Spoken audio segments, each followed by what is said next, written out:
Okay, so now recording is, I think, running. Welcome again to another Ask the Expert session.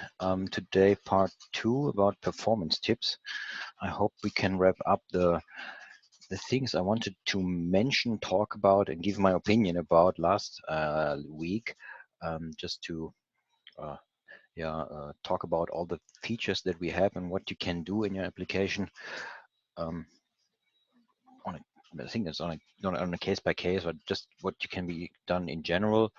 I think last time we didn't manage to look into the memory profile, just see how the desktop memory leak works and what it looks like in real time. So that's something I would like to start first. The last time I mentioned this this memory leak, 4204, just up here in the list, or somewhere here. Yep, better this side. Just remove the other part.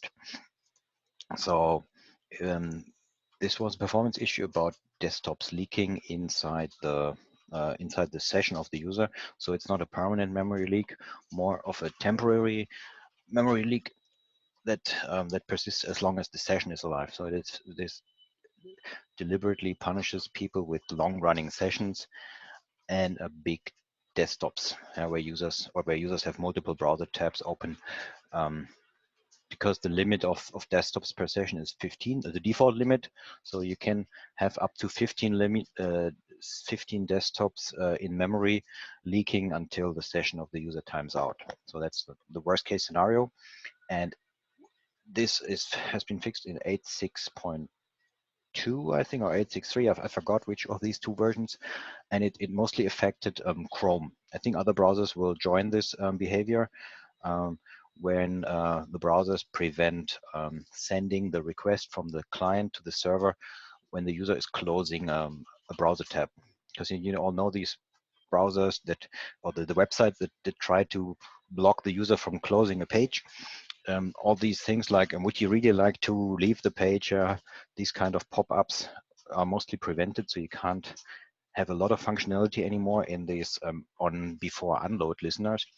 And that's what also affected ZK, because ZK has to send a request to the server to tell them desktop is gone. And has to tell the server that the desktop is gone so that it can clean up the session. The desktop can delete the desktop from the current session.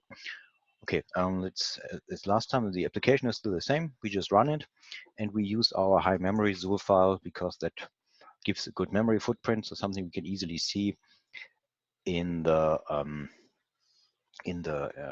profiler. So just run the application.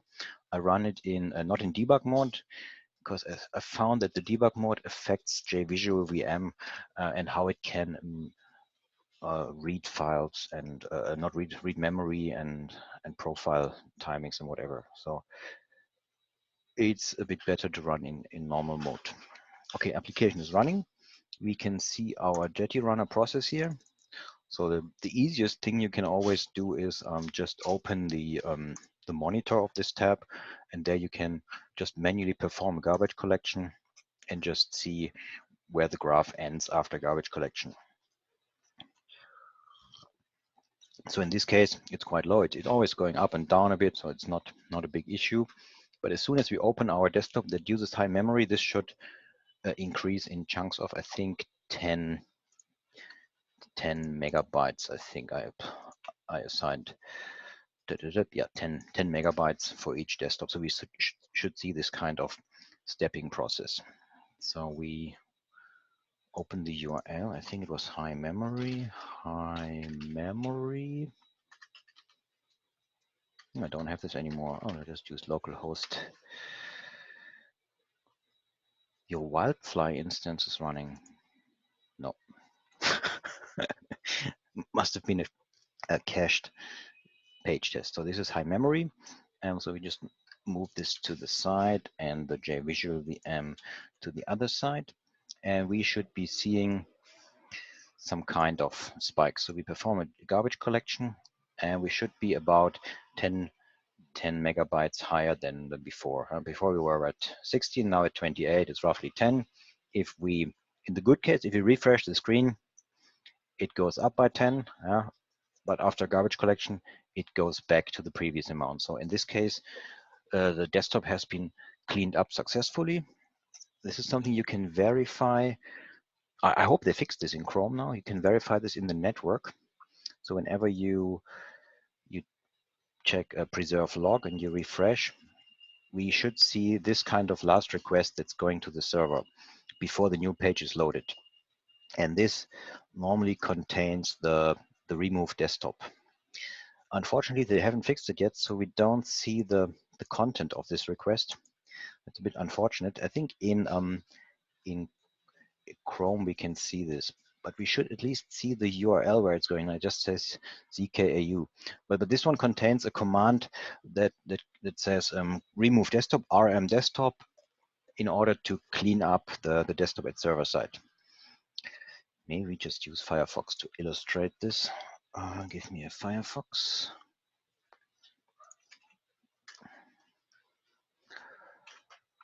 Because this is quite a new type of request now. It's called beacon.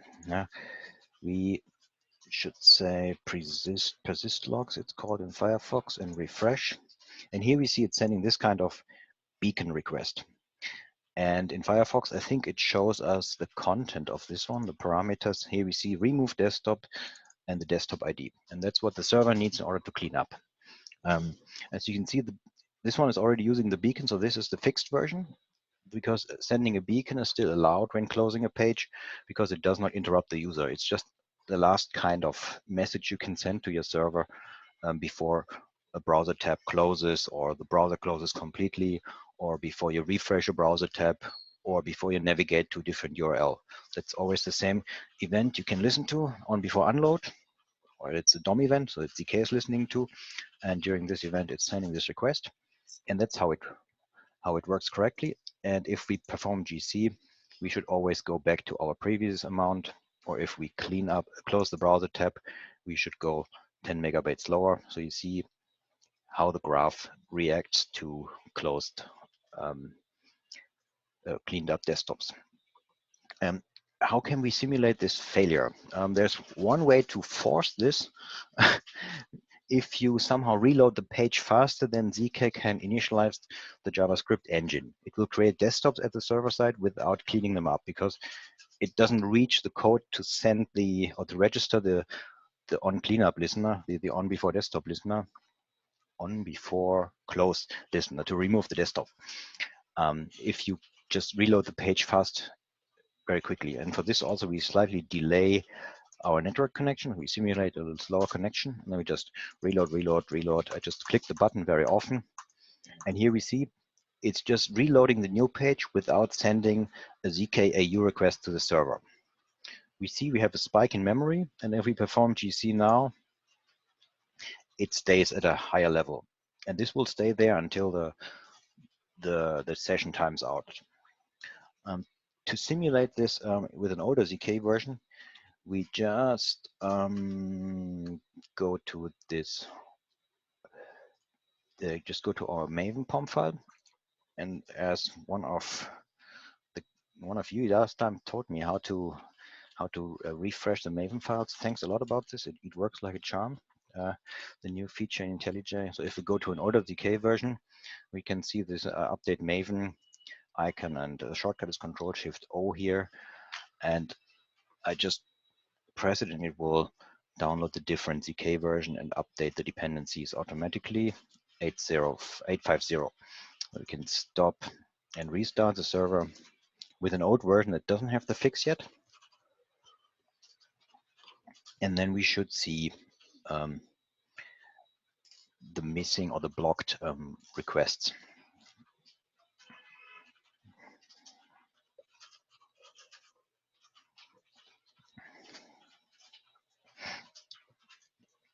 And then we will also measure these objects in live in the profiler. So I will open the browser again and reload the page.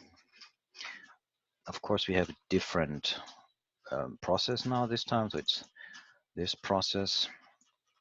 go to the monitor tab again, perform a GC,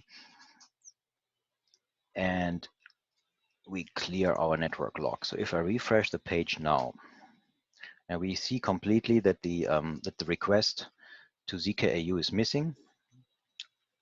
And I need to go to fast mode again, and if I refresh again, no ZKAU request. So in this case, the browser is just blocking the request to the server to clean up the desktop. And we see every time I refresh, it's just giving us going up a spike, and it doesn't go down completely anymore. So if I refresh and refresh and refresh and perform GC, it will stay at a higher level every time. So we have this kind of temporary memory leak. And we can also look at the objects directly. So we go to the sampler. The memory sampler is quite nice to work with. It's just started and it's instantly doing something. Then you can say, I want to filter, because we know we want to look into our desktop objects. We just say desktop impl. That's the instance that we're looking for. And you see right now we have 7 live desktops. And every time I refresh, it increases 8, 9, and 10. And when you reach the 15, then the max desktops per session limit will kick in and throw out the old desktops. So it's, let's see, 15, and now it should stay at 15, 16, 17. But the larger numbers should be eligible for garbage collection. So it should perform garbage collection back to 15. Okay, whew, something worked. And we refresh again, garbage collect. And again, 15 desktops are prevented from garbage collection until the session times out. And of course, if you open a new browser tab, there will be another 15 for this browser. Or if a new user logs in, every user will have this limit of 15 unless you limit it to something else. So that's a very nice way to just look into live object counts in your whole application server. If you know what you're looking for, and in ZK, the most common memory leak are desktops, because that's the root of all the components, and the desktop object is keeping a map of all the components that belong to it, and the session keeps a map of all the desktops that belong to it. So because ZK doesn't control the session timeout, that usually works because the application server is doing this. But desktops are controlled by ZK, so that's something you can easily check. If you think you have this problem, just count the number of live objects of desktops. And just to prove that this works, we just switch back to the current version of ZK, Control-Shift-O, and restart the server. I'm really happy about this shortcut. I somehow completely missed this icon. It's much better than before, when it just, in between typing, it was always auto-saving the file and downloading dependencies of versions that don't exist. It's much more stable now, so I'm quite happy with this. So again, we go to our memory sampler, filter, desktop, impl. We see there's no object right now because we have started the server new. And as soon as we reload, we should have one desktop.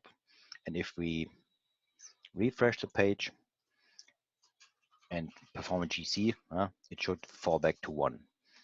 And for every browser tab we open, in addition, we should have an additional live object. So if I perform GC now, the 2 objects remain because I have 2 desktops in my session. I close one and it goes down to 1. And if I close the other one, it goes down to 0. I'll just keep this in memory. So if I close the other one, it goes down to 0. These are just a few other examples. I maybe look into if I need an example. So don't worry, this is from a different training session, not for today. And back to 1. So that's some live way, easily done with publicly available tools. Okay, can just stop the profiling. So I think this is enough for this tool. Let's go into the concrete features that ZK has for different performance scenarios. Here. So for this, we just go into our performance tips section.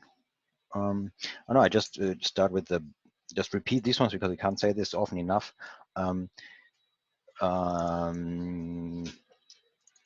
If you're considering using MVVM,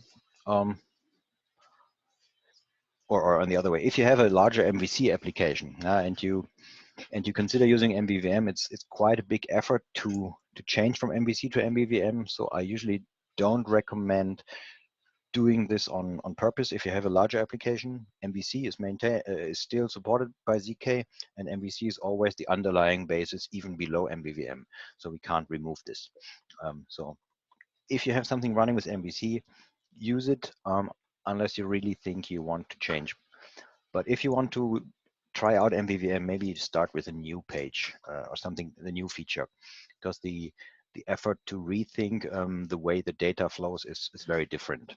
And there are some limitations in MVVM that are and not obvious. And at the same time, MVVM requires more memory because all the data bindings that are live tracked need to be put into some kind of lookup tables, most often hash maps, and hash maps have a cost. And so that's why I say MVVM does not improve your memory usage. It's usually using more memory, but maybe improves your programming model and your isolation from UI and your business logic. And if you want maximum performance, don't use any of the Zool files at all, because all the parsing time takes time. The Zool files need to be cached in memory. And in the end, the Zool files just execute Java code. So if you want maximum performance, just call the Java code directly. If you have heard about the Richlet approach, it's a bit similar to maybe coding with Java Swing or AWT. You just create your components and add event listeners via Java APIs. And that's the most efficient way you can work with ZK. Of course, you lose the features of the markup language of the Zool files, and you don't have the MVVM features of automatic data binding. Instead, you call setters and getters to read data and write data in your own way.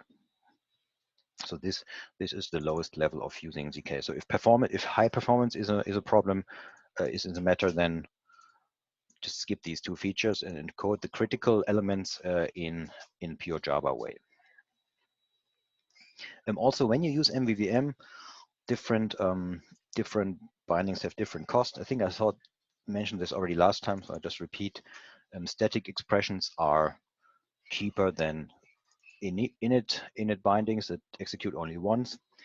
Load bindings are more expensive because they need to listen to changes. So they also have a listener and a listener to all the path elements in their binding expression. So the longer the binding expressions get, the more expensive the load expressions get in memory. And the bind expression, of course, is even more expensive because it also supports the saving of data into the view model. So it's another listener in the other direction as well. Okay, let's go into the tip section.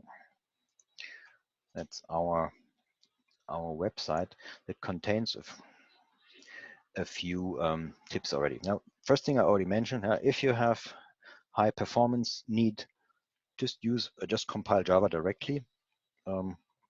Create a new window, set title, set border, append child.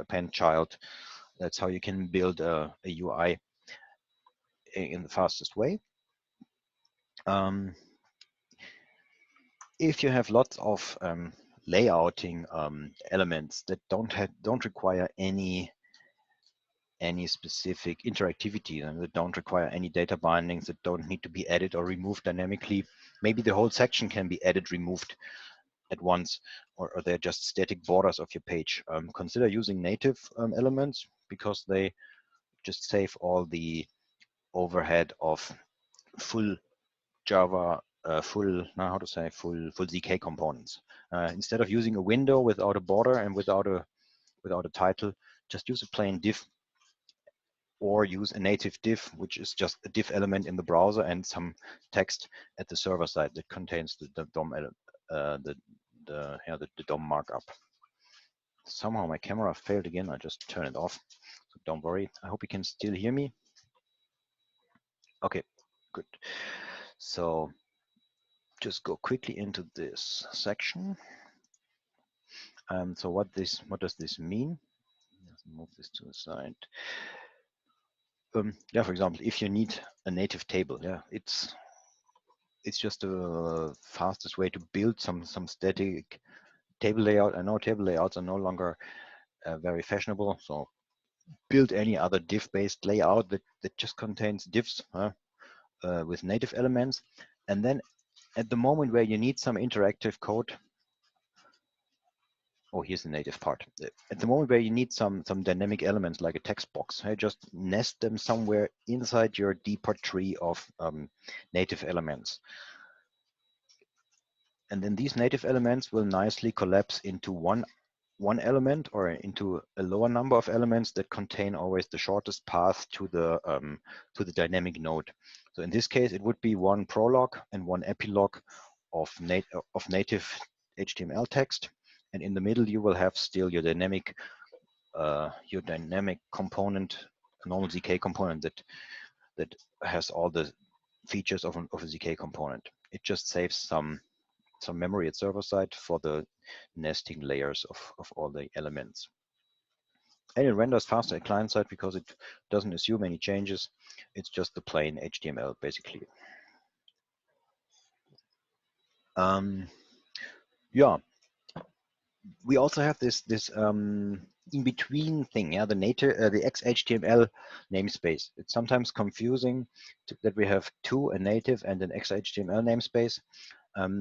The native namespace, as said, is the more efficient one. Of course, also the more limited one because it's just the plain HTML text before and after dynamic elements. And the Xhtml namespace is quite expensive already because each of these elements here is a full ZK component with dynamic properties. So they don't have setters and getters anymore. They have just a hash map of properties. And hash maps are more expensive to save than properties in a normal Java class. At least that's what I think.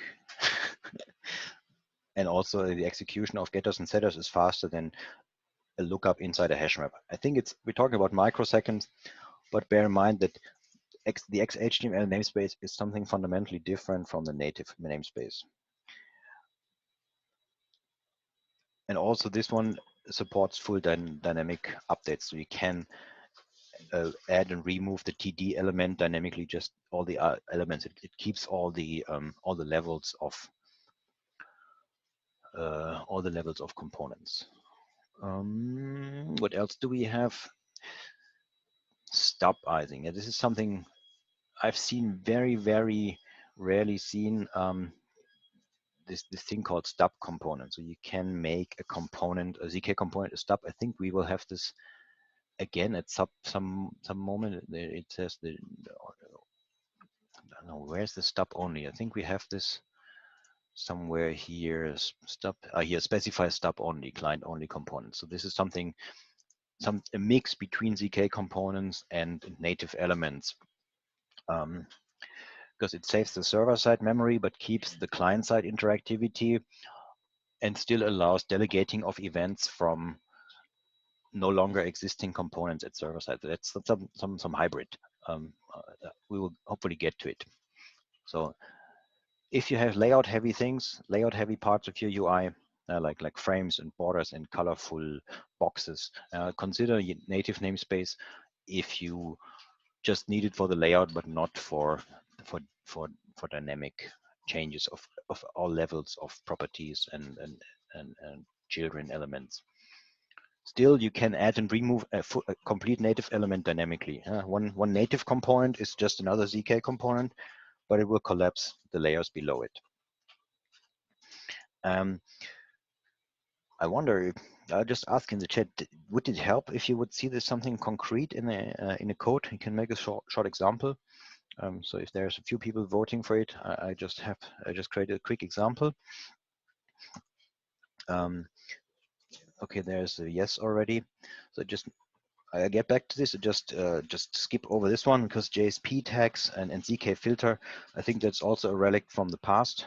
When you have JSP pages and you would like to integrate ZK with JSP or with native HTML pages, there are these two ways of adding ZK elements into a JSP page or even inside an HTML page. And for both cases, you could use the filter, which will then scan the whole output of your static HTML page or your JSP page and inject the ZK parts later.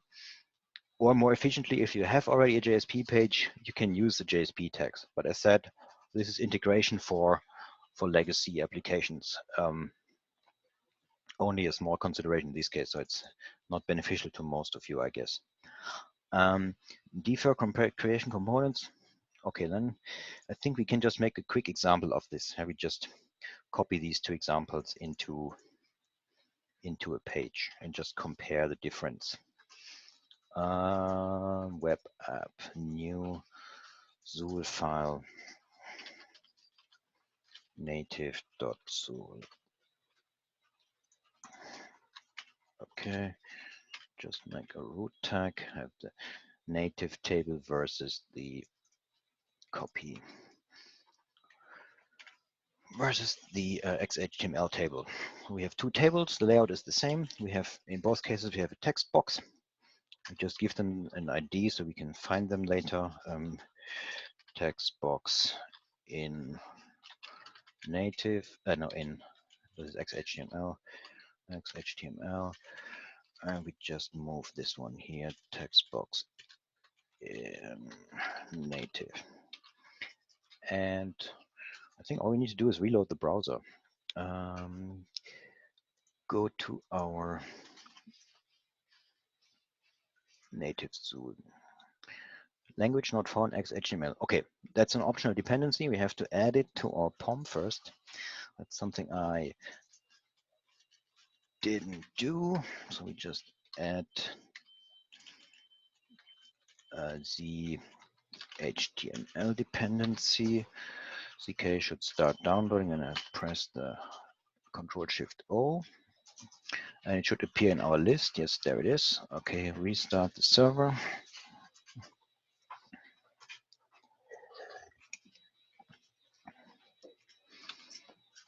And reload the page.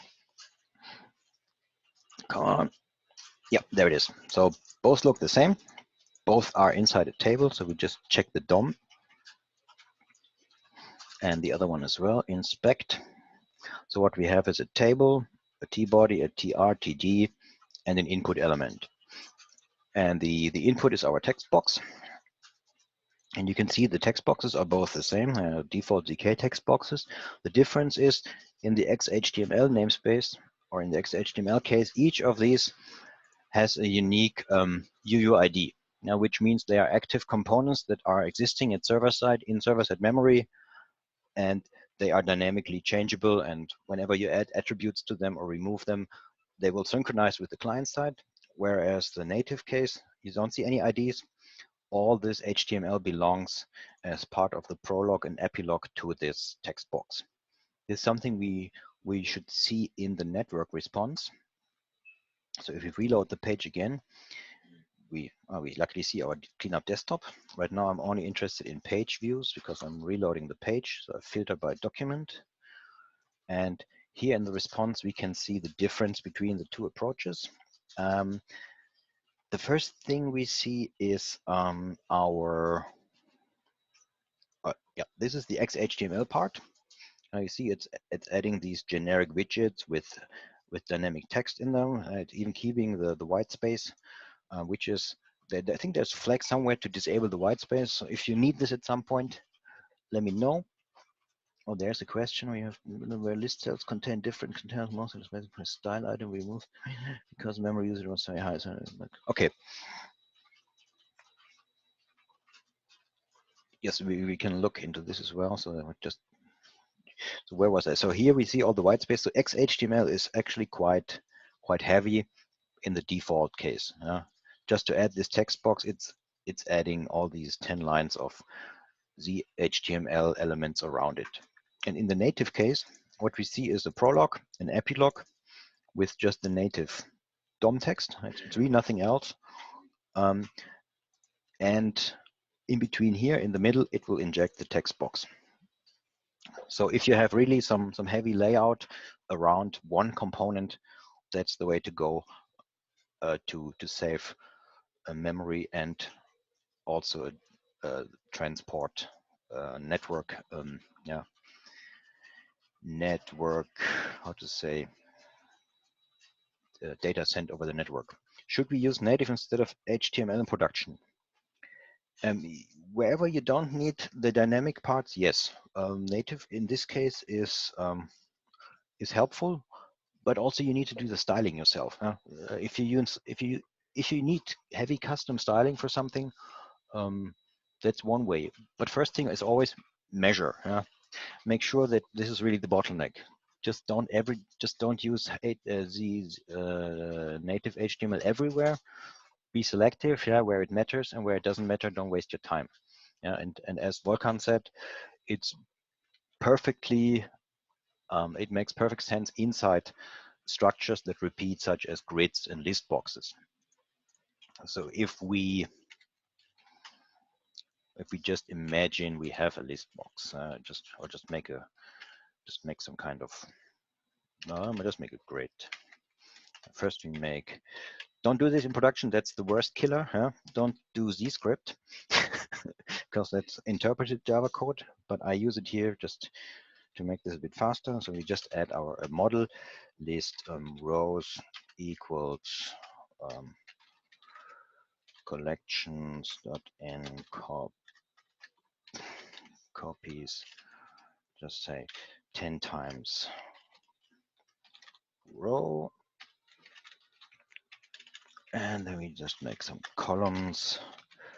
Columns is, oh no, we just do the opposite. So we just make a few copies of objects. So we have two lists we can iterate over easily. And inside our grid, we put some rows, and each row, now we just use it for each element here. For each items is, in this case, rows. For each row, I will create a row. Oops. That static EL is best here in this case. And for each row, we create cells. So we say, again, for each items is columns. And then we say, we create cells. And what we just output the each value and see what we get. So we should have now 200 times the value col. 0, 0, 0. Okay, I forgot something. Ah, yes, I forgot the EL. So now we have 200 times col. Easy to repeat a large section of stuff. And now we can put our native table in here because we need, for whatever reason, we need a table layout around our text box. And we can move the declaration somewhere at the root of our page, so we don't have to repeat it everywhere, and just reload the page. And not unique namespace. Yeah, of course, I gave it an ID. Just remove the ID for now and reload. And now we have 200 text boxes, and the response is not very bad. Yeah, we see one cell, and for each cell, three lines of response code. So it's nicely condensing all the layout noise around our element we are actually interested in. So it's still highly repetitive. So it's repeating all the markup many times. If you want even more performance, then I suggest creating a custom component that renders stuff purely at client side, and then you can replace a lot of dynamic decisions just from the server side and move them into the client side into JavaScript. But custom component development is a different topic. If you need something quick and to reduce the number of elements, native can be one way to just dramatically reduce the overhead already. And especially in these repeating cases, that's terrible. And something similar can be done with the stub components. So when we already added, if you have, sometimes you maybe have lots of, maybe you need a ZK component, group box, and you want a title is blah, blah, blah. And inside the group box, you want to put your text box, and the group box then needs a V layout.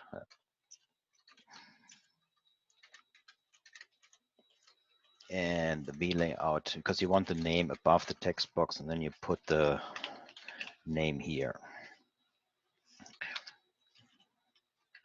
So let's refresh again. So now we have I just reduced the number of columns so we see a bit more. Okay, now we have this kind of group box in every of the cells. It doesn't really make sense, but that's something you can do. And what you see here is again these how to say, no, in the response. In the response, we see all our group boxes and V layouts and labels. And now they all exist at server side. So if you're only concerned about server side memory and the transfer to the client side is not a big problem, we can say here stub only true. And the stub only true will do something similar like the native element. It will remove the group box and the V layout from the server side memory, and it will only keep the non-stub components. You can also say here label. That's the same as putting a label inline. Just write it out so I can add the stub only element. You see, I'm not typing very well today. Oh, come on. Stub only true. So now we have 3 levels of stub components and 1 text box. And if we reload again, it breaks because system ID label must be terminated by ending tag. Yes, I'm not parsing well. And abstract component stub only not allowed. Oh. Okay, so now our response looks the same. Yeah, we have a group box. And we have our V layout and our labels and text boxes and cells and everything. But at server side, we will not have the group box, the V layout, and the label component anymore. At server side, they will all condense into a single stub component that is child of the cell, and it will have 1 child element, which is the text box. How can we look at this?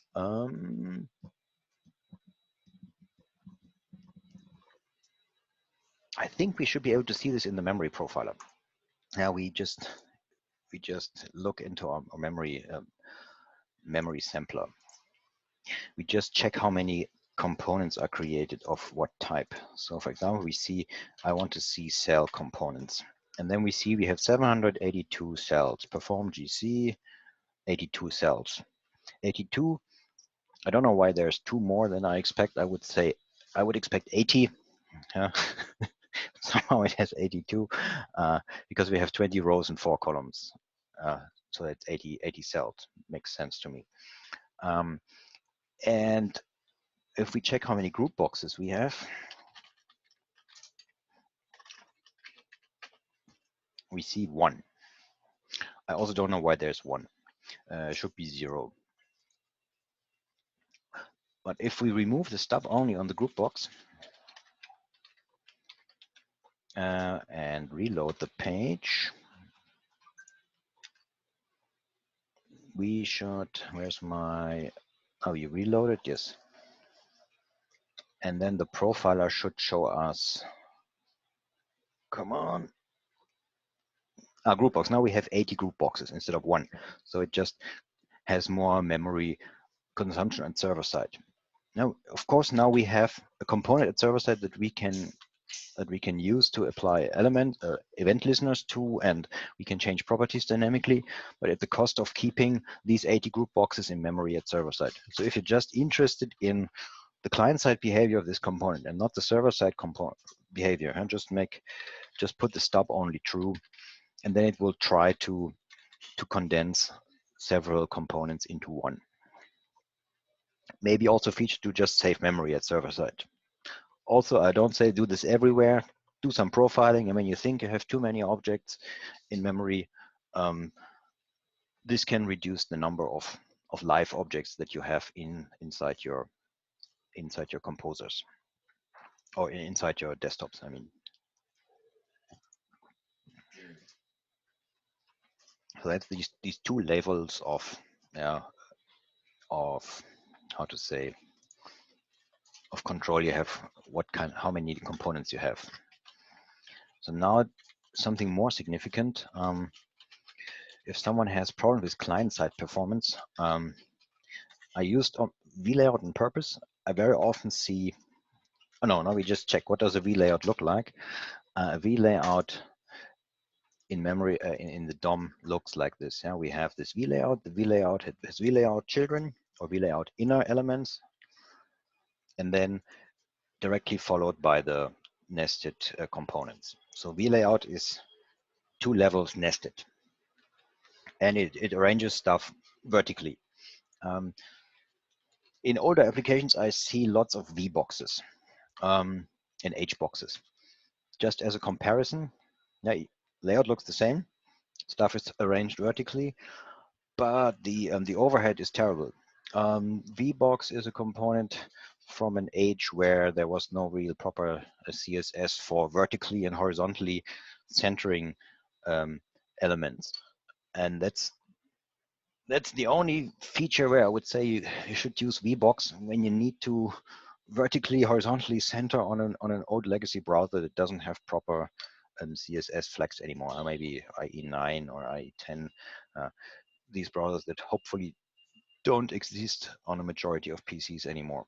And you see just the level of cost you have. So there's the VBox. It's one table, tbody, tr, td, another table, tbody, tr, td, and then there's my span. So it adds 8 layers of DOM elements for one VBox. And I've seen things like this: VBox, HBox, in multiple nesting levels inside a grid, inside rows, inside cells. So you can see how many levels of table data you have, and this is a big performance killer for the client-side rendering. Oh, there's a question. So which one should we prefer, stub or native? A native, of course, if you want to, if you do your own layouting, if you completely do your layout by yourself, if you just need divs, multiple layers of divs or spans or UL, LI elements that are not dynamically controlled, use native elements. But if you want a ZK component and the way a ZK component looks, and you only are interested in saving the server-side memory, you can use a ZK component with stub only true. Because then it will keep the behavior at client side of the component. You can even still have the event listeners. They will somehow be delegated to the parent of all the stub components. There is, I think there's an article about it. It's mentioned in our documentation how the stub works.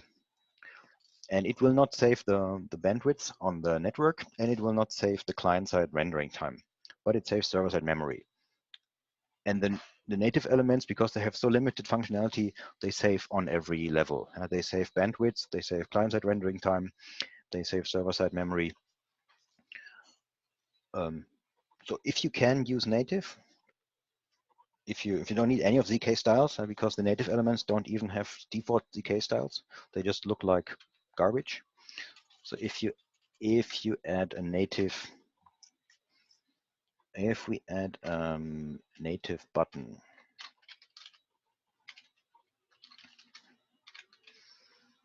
it looks like a native button, yeah. So no one likes this, but that's what a native button looks like. So if you really want full control of your styles, native is your choice. If using ZK component, this makes memory consumption on server side. Everything in ZK needs memory at server side, but as hierarchy of native elements uses significantly less, because it can be condensed into a single native element if it only has one child element. If it has multiple children, then it will have to split itself into a few server-side native elements, so that each of these native elements can have one slot to enter a ZK component. So yeah, native really is the cheapest way if you want to do things yourself. But then you're also on your own, because things look like the default in the browser. Because native elements don't get these. If we just compare to a ZK button, like you see the difference.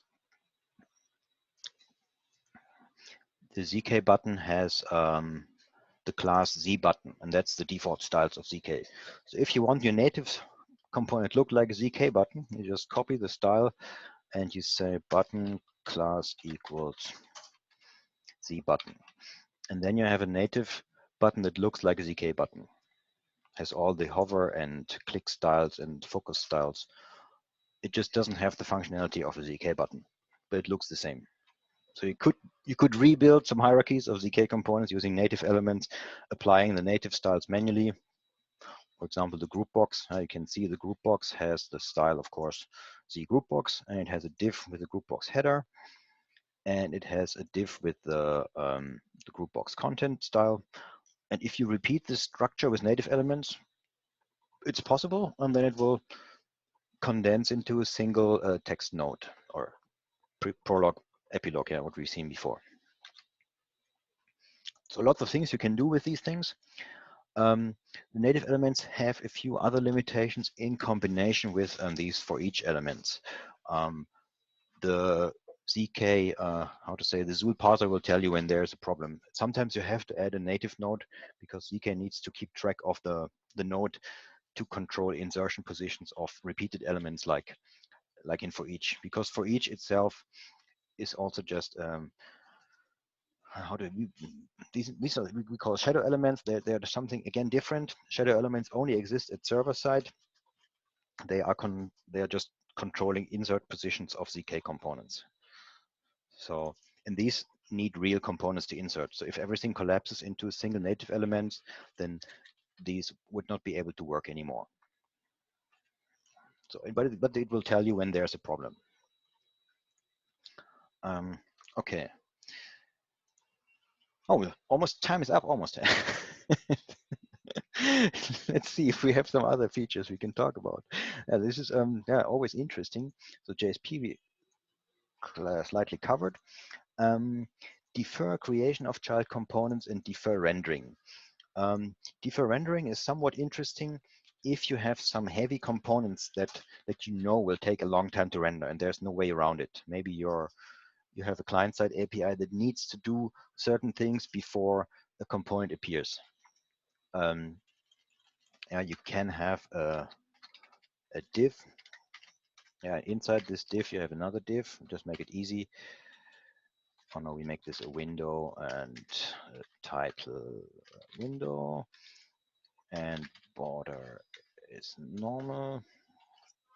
And inside here we have one div, and we want to defer this one. Render defer, and we say render this 200 milliseconds later. It's quite limited, this feature, but it will just make it a bit longer so we can see the difference.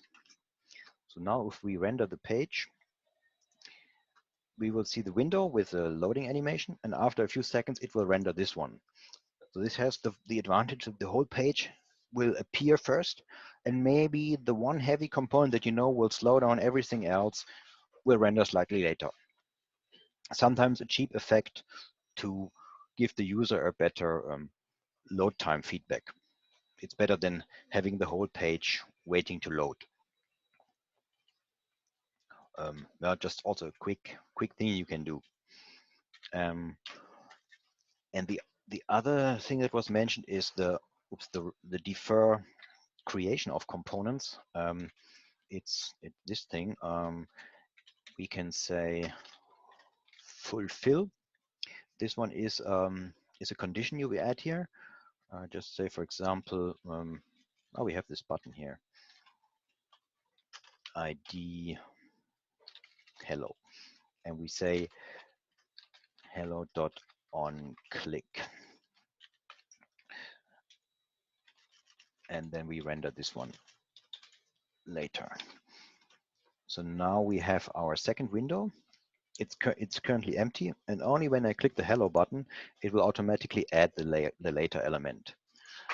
The thing that happens here is that this one goes over the network. The render defer previously will send everything to the client side, but it will delay the client side rendering of the component. In this case, we'll listen to any kind of event listener. For example, we could say hello is a root component, right?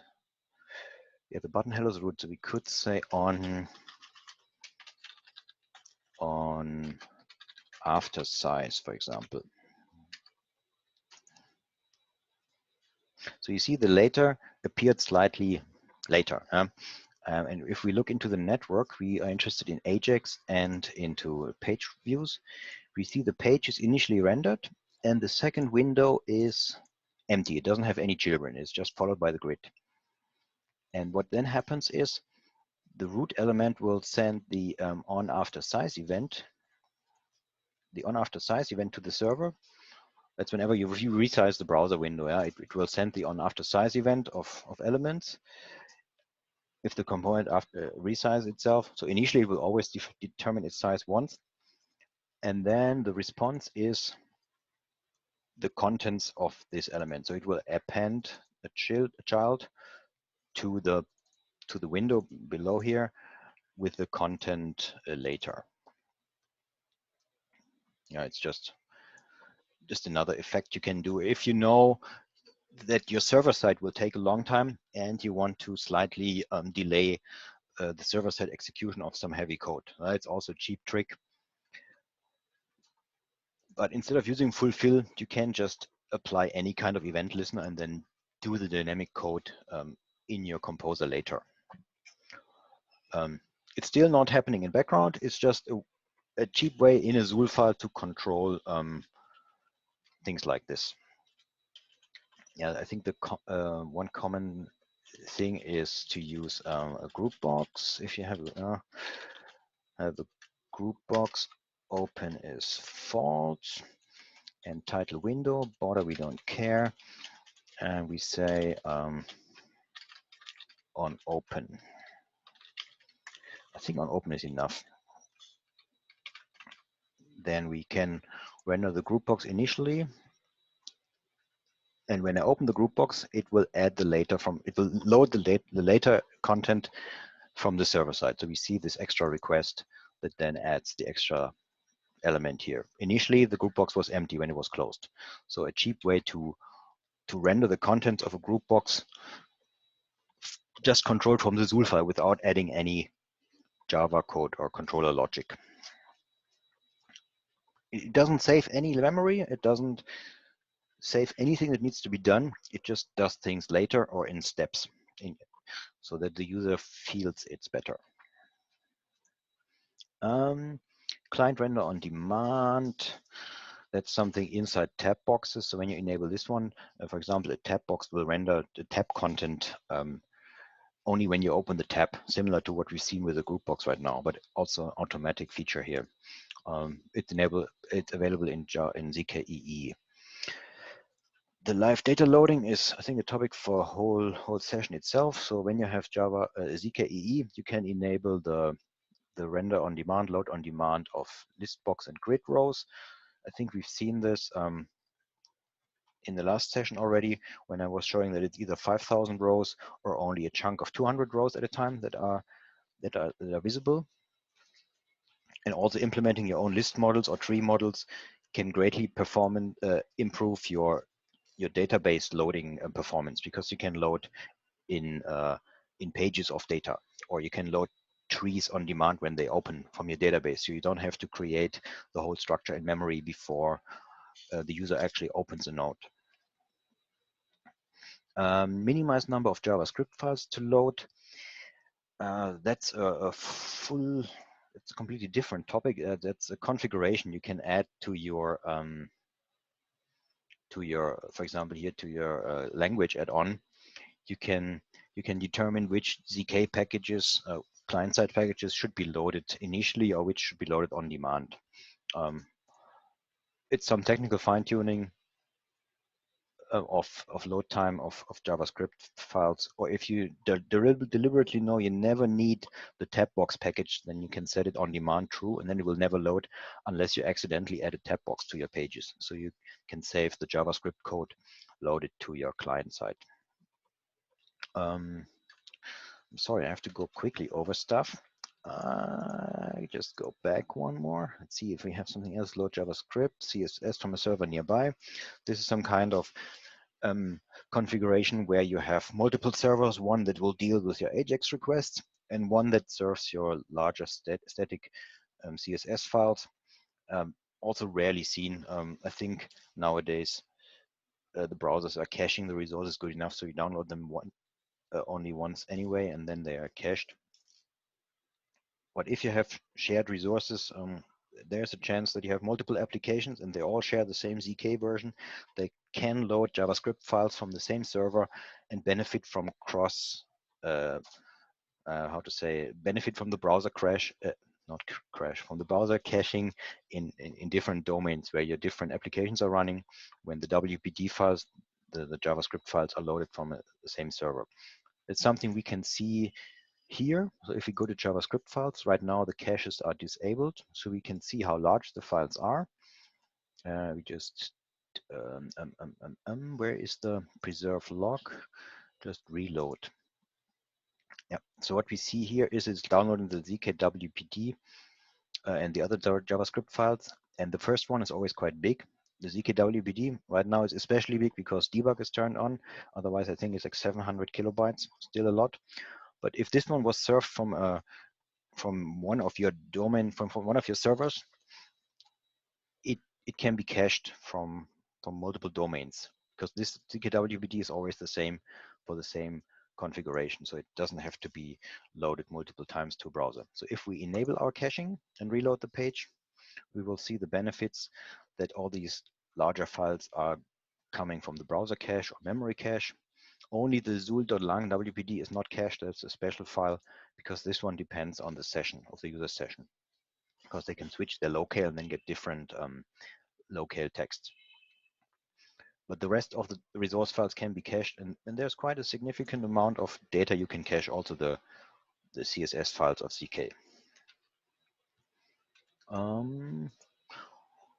I just show you the image. So you could have setups like this, that your applications are running on one. This is a different scenario where there's one application server and multiple locations where you host your WPD files.